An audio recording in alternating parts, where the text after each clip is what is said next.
on our first date, he told me that when he goes to bed, he wears socks. Just like I do. That's how I knew he was the one.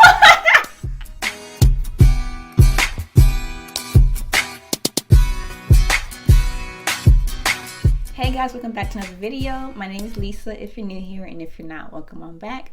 Today I have someone who kind of looks like me, just a little bit. My good mother, Loy. Say hi. Hi. So for this video, it's Valentine's Day themed. So I want to do something a little bit different. So I had you guys send in some questions to ask my mother, who's been married for how long? 29 years and counting. 29 years. That's a very long time. So we're just going to get straight into the video. You ready? Yes, I am ready. Okay. This first question says, if you were to marry the same person again, would you do the same thing you did when you got him initially? If I were to marry the same person, my husband again, would I do the same thing? I think yes, I do the same thing. What did I do?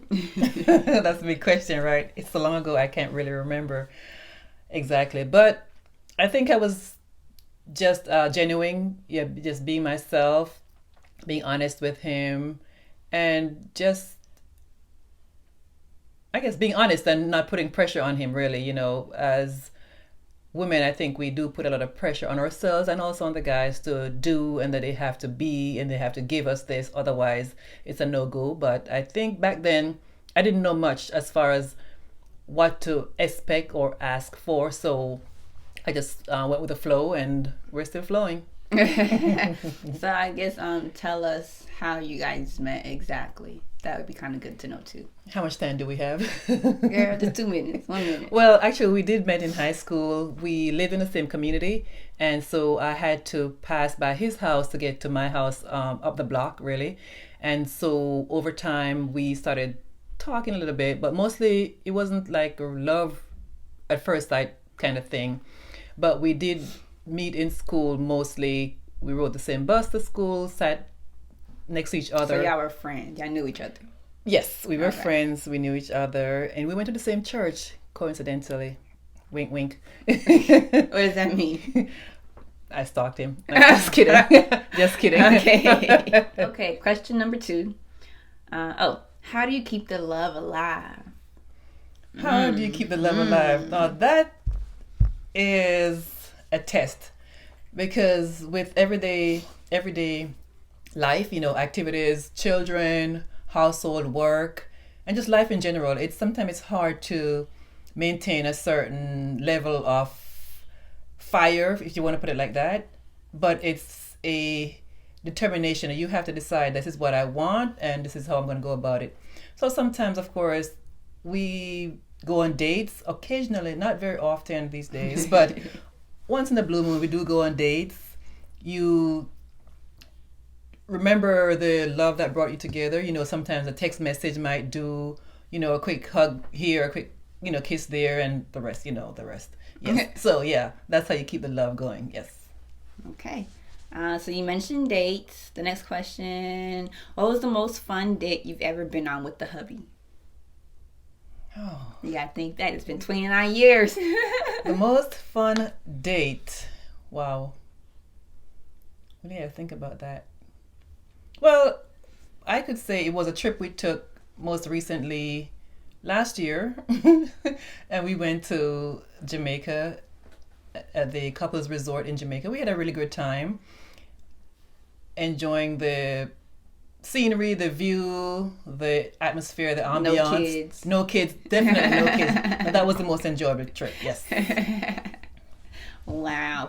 So we're not fun on trips?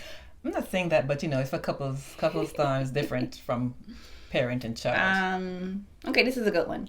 When people fall out of love and get divorced, do they really fall out of love, or do they stop trying? I have an answer for that. When people fall out of love, sometimes I think the falling out of love piece is just based on unmet expectations. You know, we both come into the relationship with certain expectations of each other, and we get frustrated and turned off if those expectations are not met. So I guess first of all, you have to decide whether or not those expectations are realistic. Is it really possible for him to fulfill all these roles for me? Is it possible for me to fulfill all these expectations for him? So at what point do you guys sit and talk about these expectations? Is it while we're dating, while we're in a relationship, while we're engaged? Like, when does this conversation come about? I think it has to start from the beginning, right? So while you're dating, while you're seriously courting and deciding this is where I want to go with my future, you're going to be my future spouse, or just talk about those things that you expect. Sometimes, of course, life happens. There's one spouse might get ill, get laid off, and you had certain financial goals in mind, and because of the lack of income, for instance, you get turned off by, oh my God, why isn't it not working? What's it taking so long to find another job? And that kind of puts a dent in the relationship, because of course, in your mind, you're thinking we should be farther along financially. And as women, on a whole, we do like stability and we do like financial security. So if the husband is not fulfilling that need for us, it can be fire dowser, really. But Mom, we're in 2020. We're all independent women now. We don't need a man to take care of us. That's what we say, what we hear. So how do we remain independent women while still having a man fulfill his traditional man role, if that's what we want? Well, I think that's a good point, daughter. That's a good point. Well, basically, I really think that being an independent woman is great, because I'm all about being independent and having your own and doing your own. But the thing is not to be lost in the shadow of the spouse. So it's good that you have your career, you have your goals, and you're a go-getter and you're hustling and doing everything. But also remember that it's a union, right, of two minds, two different perspectives, sometimes two different cultures. So you have to keep in mind that there's a certain level of respect that you give to your husband as being the head, if you're following the Bible way, even if it's 2020 or 2025, right? Year 2025, we still have a mandate, especially a spiritual mandate from God for the husband to be the head of the household. So I can be independent all I want. Going to work, getting my own, and just standing up on my own, but at the same token, we have to remember that the respect is still owed to the husband, right? And we're not going to flaunt our achievements over his head and say, "Look at me, I don't need you." We're not doing that. Yeah. Otherwise, that's the point of exactly. Don't emasculate him, right? What's the point of being married then if he's not being the one in charge, or being the lead, so to speak? Because if we're following a godly mandate, right? He has an accountability to God, first of all, and he has to make sure his household is in order. And we have to, just like Christ wants us to follow him, we have to be able to follow him. Now, I can hear you in the audience saying, what if he's not doing his part? Why should I follow him, right? Yeah. Well, that's between him and God. Okay. But at the end of the day, make sure you do your part. Oh, good job, preacher girl. That leads me to the next second part of her question. Do they fall out or do they stop trying? Like, what happens when people just give up on life and, just have the woe is me attitude? I'm a victim of my circumstance, my situation. Like, I stopped trying. How do you combat that in a marriage or? Stop trying. Stop trying. Let's see. Sometimes I believe people fall out because they've grown apart. We started out together. We had one checking account, for instance, or no checking account for starters. But then we started getting some money, right? And we're coming together in this way. But then for some reason, I'm progressing in my career or my life goals, and I find myself on this divergent path where this is where I want to go. But then the husband is like, yeah, no, babes, I just want to, I'm okay with 2 donuts, I don't want to get a whole dozen donuts. I don't want a whole Krispy Kreme. Right. Why bother with that? Yeah. But I'm saying, but why settle for 2 when we can have, why settle for 2 slices of bread when we can have the whole loaf, right? Let's go get it. The husband or the wife, on the other hand, might be like, well, you know what? It's okay. I just sit here and I just want to stay where I am. Now, how do we combat that, right? When one spouse wants to grow, or is actively growing, and the other spouse is okay with, let's say, mediocre, I put air quotes, right? Or staying where you guys started out at. Just becoming stagnant. And I don't think that's healthy, because life itself is all about change. Change is necessary, but change is difficult, right? And the only thing that's gonna keep you together is that you both gotta be on the same path, same mindset. And it's kind of been a hot topic on Twitter and Instagram and social media period about like checking account, joint accounts versus separates, and you know, even just Thanksgiving, your brothers, my uncle, they were telling me don't ever get a joint account, and you know, I'm listening but I'm not really you know. Okay. So like, what is your own take on that from somebody who's been married more than half your life, basically? Actually, more than half my life, you're right. Should we do joint accounts, Mom? Yes or no? I say it depends. Okay. On several things, but I can only go from my perspective, right? Right. So, for starters, when I had my checking account, when I opened my checking account, I opened it in my name, of course. My husband wasn't here yet because he was still in Jamaica. He had migrated here. Jamaica? Yeah, he was in Jamaica. he hadn't migrated yet here. But as soon as he came, right, we decided to have joint accounts. And basically, he didn't have money. I didn't have money. So whatever we worked together, we decided to put it together in one account. Grinding it out. Right.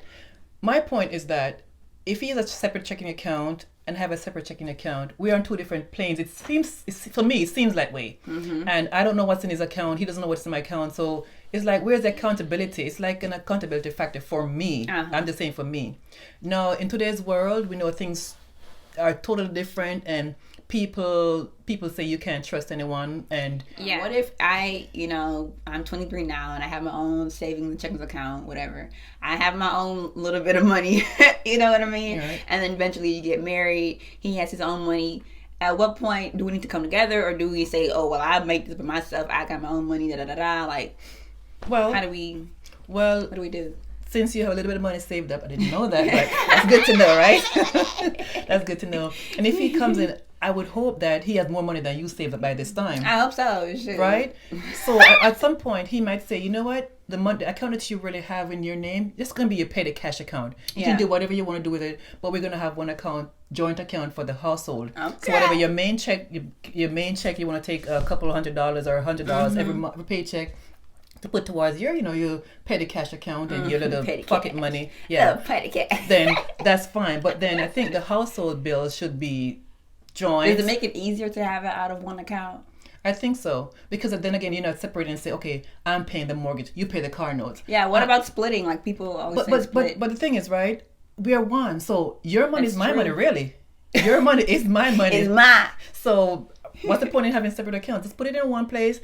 All the bills go through the car notes, the house note, the grocery bills go through the same account. Again, if you have a small account that you started before you guys met, and nothing's wrong with keeping it. Nothing's wrong with keeping it. If both of you are on the same page, you're like, I'm keeping this account, and it's not a secret. It's not like I'm going to happy hour or the club later on, and he has no idea what's going on. He has no idea what's going on, right? Or something like that. But there's nothing wrong with having separate accounts. But it all depends on the couple, and you have to talk about these things. So transparency, open communication. Yeah. Okay. 2 people sent this question in. Are you ready? Uh-oh. Okay. How did you know he was the one? Oh Take me back. How did I know he was the one? Well, again, from my perspective, way back in the 90s, right? I knew he was the one because with him, I was comfortable and it just seemed natural. Mm-hmm. I wasn't afraid to be around him, whether I was by myself or in a group setting. He was very respectful to me. He never tried to grope or try to, be aggressive or anything like that. We just enjoyed each other's company. We talked about different things. We enjoyed, of course, church was our number one thing. So I guess we had church in mind first. And so everything else stemmed from that. But I knew he was the one because I wanted him to be the one. Does that make sense? So you just say, yep, that's him right there. This was a comment. She says, girl, I could go on for days. Dating in 2020 is like a triathlon. So then I asked her to expound, give me further details. And she says, a lot of men think that you're supposed to put your goals on hold to accommodate them. Negative. No, listen. If you want to come on this train, you have to be on the same track, okay? So we can go together, but you have to be in the same track. I don't think we should be putting our goals on hold for some guy, really. And I think also with that, I think that a lot of people say you have to like, they say find yourself before, you know, getting with somebody, or you should have all your ducks in a row, your stuff in line. I think you can do that while being with the right person. You can. Like, he'll support you, he'll encourage, he'll help. And that's how you know it's the right person. He can. Yeah. That's what you know it's the right person. Is it safe to say that marriage is work because it's no longer just about you? It's no about you, right? The union is about y'all you. two together as one, not just as individuals. Absolutely. Awesome sauce. So that's all the questions that we have today. Thanks, Mom, for joining. A pleasure. Thank you for having me on this video vlog. Video. Hopefully you guys really enjoyed what my mom had to say. And we didn't talk too fast. Yeah, we tend to talk fast. Jamaicans, that's what we do. Hopefully you guys can take something away and, you know, take it into your dating, relationship, marriage if you choose to go that route. Some people don't want to get married. That's fine. As always, give this video 2 thumbs up. Make sure you like, subscribe, comment down below, and stay tuned for next week's video. Ooh, am I going to be back? If you want to. I'd love if y'all want to. If y'all want to. Y'all stay tuned.